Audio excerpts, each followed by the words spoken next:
Penyebab kekalahan timnas Indonesia versus Jepang tadi malam, Jordi Amat tuai banyak sorotan. Kabar baik, meski mengalami kekalahan dari Jepang, timnas Indonesia masih punya harapan lolos ke babak 16 besar. Pengakuan jujur Sintayong usai timnas Indonesia dipermalukan Jepang tadi malam. Berikut kami akan mencoba merangkum berita terbaru dan terhangat seputar tim merah putih. Selengkapnya, yuk simak video ini sampai selesai.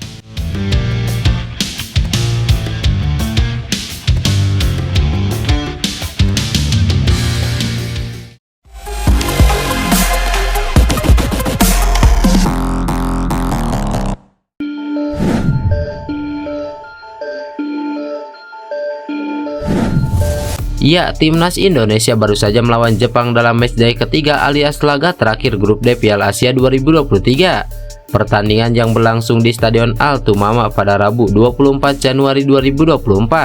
Justin Hubner dan kawan-kawan tumbang dengan skor 1-3. Hasil tersebut membuat timnas Indonesia finish di urutan ketiga pada klasemen akhir grup D Piala Asia 2023. Pasukan Sintayong masih punya kans lolos ke babak 16 besar Piala Asia. Tetapi nasib mereka masih bergantung hasil dari tim grup lainnya. Sejumlah faktor sendiri dinilai jadi penyebab timnas Indonesia tumbang dari Jepang. Lantas, apa saja? Berikut penyebab timnas Indonesia kalah dari Jepang di Piala Asia 2023. Yang pertama, kebobolan cepat. Salah satu penyebab timnas Indonesia kalah 1-3 dari Jepang di Piala Asia 2023 adalah kebobolan cepat. Ya, kala laga baru berjalan 4 menit, gawang sekuat Garuda sudah harus kebobolan. Penyebabnya, wasit memberikan Jepang hadiah penalti. Ayase Ueda yang maju sebagai Algojo pun sukses melakukan pekerjaan dengan baik. Unggul cepat, Jepang pun menjadi tampil lebih percaya diri.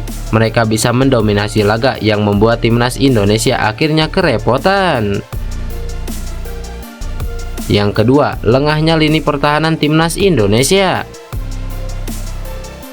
Penyebab lainnya adalah lini pertahanan timnas Indonesia yang lengah. Justin Hubner dan kawan-kawan kerap telat mengantisipasi pergerakan para pemain Jepang, hingga akhirnya bisa menjebol gawang Hernando Ari. Hal itu salah satunya terlihat dalam terciptanya gol kedua Jepang. Kala itu Ayase Ueda yang tak terkawal sukses memanfaatkan umpan silang cantik dari Ritsu Doan. Doan juga dapat memberikan umpan usai tak terkawal sama sekali. Yang ketiga, Jepang main high pressing. Alasan selanjutnya adalah Jepang yang main high pressing. Kondisi ini tampak membuat para pemain timnas Indonesia kewalahan untuk membangun serangan. Permainan high pressing yang dilakukan membuat Jepang selalu bisa merebut dan menguasai bola lagi.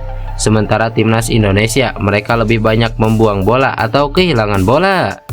Timnas Indonesia sendiri benar-benar tak memiliki banyak kesempatan untuk menyerang. Sekuat Garuda bahkan baru bisa memecah kebuntuan jelang akhir laga lewat gol Sandy Walsh di menit ke-97. Yang keempat, gagal memanfaatkan peluang. Timnas Indonesia juga gagal memanfaatkan peluang yang didapat. Salah satunya dilakukan Marcelino Ferdinand pada menit ke-63. Timnas Indonesia akhirnya dapat secercah peluang untuk mencetak gol kala itu.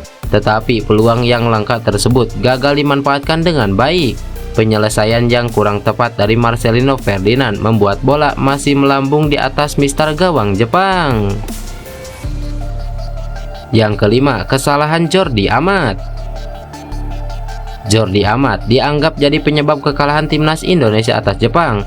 Sebab di awal laga, Jordi Amat melakukan kesalahan yang terbilang tak perlu kepada Ayase Ueda. Pasalnya kala itu posisi Ayase Ueda sebenarnya tidak terlalu mengancam, meski berada di area kotak penalti timnas Indonesia. Kecerobohan ini juga disorot pengamat sepak bola Coach Justin. Dia mengaku kesal melihat permainan bek timnas Indonesia Jordi Amat tersebut. Coach Justin lewat akun X pribadinya menuliskan cuitan soal kesalahan tak penting yang dilakukan Jordi Amat. Kesal sama kesalahan anak kecil gak penting dari Amat. Asli parah banget, tulis Coach Justin.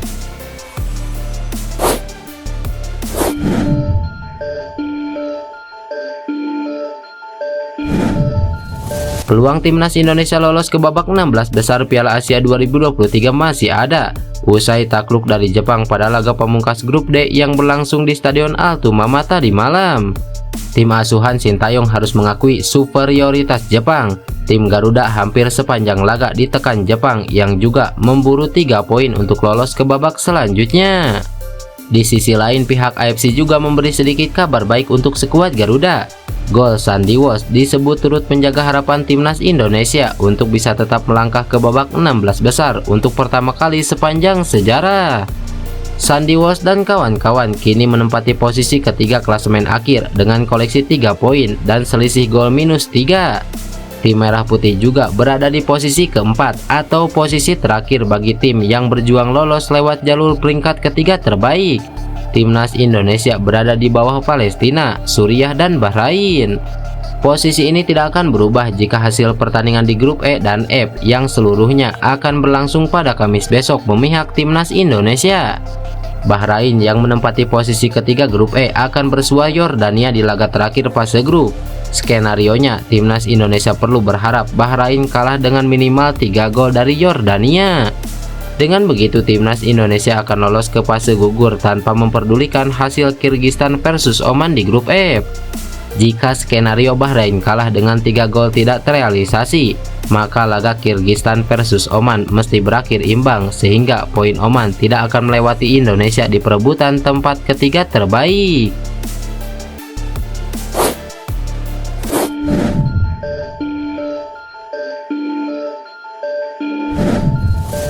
Pelatih timnas Indonesia Sintayong menilai skuad asuhannya masih butuh banyak pengalaman untuk memiliki kemampuan serangan yang lebih baik lagi.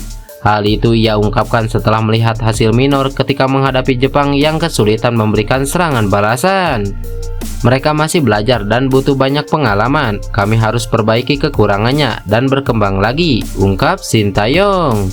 Pada pertandingan matchday ketiga di grup D tersebut, skuad Garuda hanya memiliki persentase penguasaan bola 28,8%, sedangkan tim The Samurai Blue lebih unggul yaitu 71,2%. Begitu juga dengan jumlah tendangan ke gawang pun terpaut jauh, dengan Jepang mencapai 14 tendangan sedangkan Indonesia hanya 3 tendangan. Dari sisi serangan, tim Jepang punya striker yang bagus. Mereka bisa melakukannya dengan baik. Meski sudah menguasai bola, mereka bisa merebut dan melakukan serangan yang presisi, tutur Sintayong. Setelah ditanya soal evaluasi timnas Indonesia setelah memainkan 3 pertandingan penyisihan grup D, Sintayong secara tegas mengakui bahwa laga kontra Vietnam adalah yang terbaik. Pada laga yang berlangsung di Stadion Abdullah bin Khalifa itu, skuad Garuda mampu memberikan tekanan kepada Vietnam. Tentu saya sangat puas dengan performa mereka saat melawan Vietnam. Pertandingan itu yang membuat saya paling bahagia, ujar Sintayong. Setelah menyelesaikan penyisihan grup dengan 3 pertandingan, selanjutnya skuad Garuda akan fokus ke pemulihan fisik pemain. Selagi pemulihan, timnas juga akan menunggu hasil laga tim dari grup lain untuk menentukan lolos tidaknya ke babak 16 besar. Lolos atau tidak normalnya memang dilakukan pemulihan, jadi besok akan istirahat. Tentu segalanya bisa terjadi. Saya tidak bisa mengatakan apapun untuk besok seperti apa. Saya enggan berkomentar, ujar Sintayong. Lantas, bagaimana menurut kalian? Tulis pendapat kalian di kolom komentar.